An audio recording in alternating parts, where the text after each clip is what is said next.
አዲስ አበባን እንደ ስሟ አበባ ለነዋሪዎቿ ምቹ መኖሪያ ትሆናለች ሲሉ ከንቲባ አዳነች አቤቤ አስታወቁ። ከንቲባዋ በአዲስ አበባ ከተማ በንፋስ ስልክ ላፍቶ ክፍለ ከተማ ለወጣቶች ተደራሽ የሚሆን ዘመናዊ 46 የስፖርት ማዘውተሪያ ምቹ ሜዳን አስገንብተው ለአገልግሎት ክፍት ያደረጉ ሲሆን መዲናዋን በዓለም አቀፍ ደረጃ ተወዳዳሪ ከተማ የማድረግ ስራ ተጠናክሮ እንደሚቀጥል አስታውቀዋል። የአዲስ አበባ ወጣቶች ስፖርት አፍቃሪ መሆናቸውን ታሳቢ በማድረግ በየሰፈሩ መሰል መሰረተ ልማቶችን ማስፋፋት አስፈላጊ መሆኑን የገለጹት ከንቲባ አዳነች አቤቤ ግንባታው ወጣቶች በአካል የጠነከሩ በአእምሮ የዳበሩና ዓለም አቀፍ ተወዳዳሪ ሆነው የሀገሪቱን ስፖርታዊ ራዕይ እንዲያሳኩ ለማስቻል በትጋት የተከናወነ ስራ መሆኑን አስረድተዋል። ኢትዮጵያ በታሪክ ለመጀመሪያ ጊዜ ዓለም አቀፍ የአትሌቲክ ውድድር በዛሬው ዕለት እያስተናገደች ትገኛለች። በዛሬው ዕለት በአዲስ አበባ በሚካሄደው የዓለም አቀፍ የአትሌቲክ ውድድር ላይ አሜሪካዊቷ ጋቢ ቶማስና ኬንያዊ ፈርዲናንድ ኦማኒያላ በውድድሩ ላይ የሚሳተፉ ሲሆን ከአፍሪካ፣ ከአውሮፓ፣ እስያና ሰሜን አሜሪካን ጨምሮ ከሌሎች አህጉሪቱ የተወጣጡ ከ70 በላይ አትሌቶች በውድድሩ ላይ ብርቱ ፉክክር እንደሚያደርጉ ተገልጿል።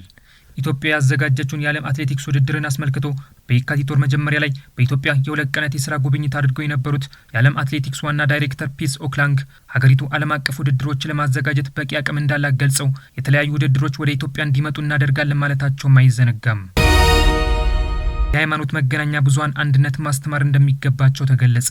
የኢትዮጵያ መገናኛ ብዙሃን ባለስልጣን በዛሬው ዕለት ከሃይማኖት መገናኛ ብዙሃን ተቋማት ጋር በመገናኛ ብዙሃን ሚና ላይ ባደረገው ውይይት የሃይማኖት መገናኛ ብዙሃን ሕግና ስርዓትን አክብረው ሊሰሩ እንደሚገባ አሳስበዋል።